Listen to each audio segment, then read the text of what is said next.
Welcome to Dayspring Trailers. Today we're looking at a brand new Cargo King 5x8 cargo trailer. That's not in counting the Vinos. There's more space counting the Vinos inside. This is the Nomad model, and it's got some nice options in it. We're going to talk about as we walk around it. Also, I might note we can order this in any color you want. Other options, height, racks, windows, whatever you want, we can do. Just let us know. First, this one's finished in beautiful black. It's sitting on a 3,500 pound axle. We'll walk around. First thing I want to point out is this cross vent right here, which we're going to talk about some more inside. We walk around front, you can see it's the Vinos with the beautiful chrome and black diamond plate on front. Walk around this side.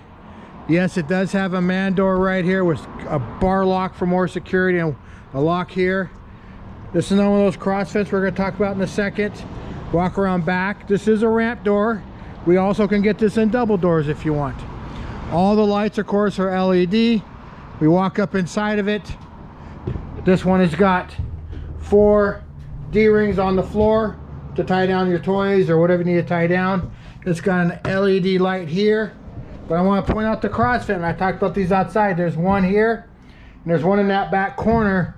And what these do is air is flowing through your trailer 365 days a year, rain, snow, shine. Because in Oregon it rains a lot. We got a lot of moisture, so you want to keep your air flowing through your trailer so you don't get mildew, mold, or anything like that in your trailer. Especially if you got any kind of toys in here with gas fumes. So there's air constantly flowing through your trailer. We'll continue walking back out back. Another thing I want to point out, I walked inside that trailer and I'm not hooked up to a tow vehicle.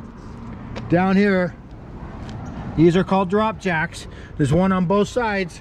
So you can do what I just did. You can load up without being hooked up to a tow vehicle and walk around without the trailer tipping up. Let's go ahead and put the ramp door up. Of course, it's easy. I'm going to do it with 2 fingers because it's got the ramp assist on it. Oops. Pull this bar back out of the way. Up it goes.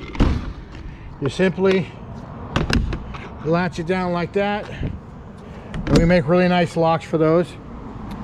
For the back, you can see the nice finish on it. If you have questions about this trailer or any other trailers, please reach out to us at dayspringtrailers.com or call us at 503-666-7300. Thanks for looking. I also want to make one more note. We are a full service and parts department. Thank you and have a wonderful day.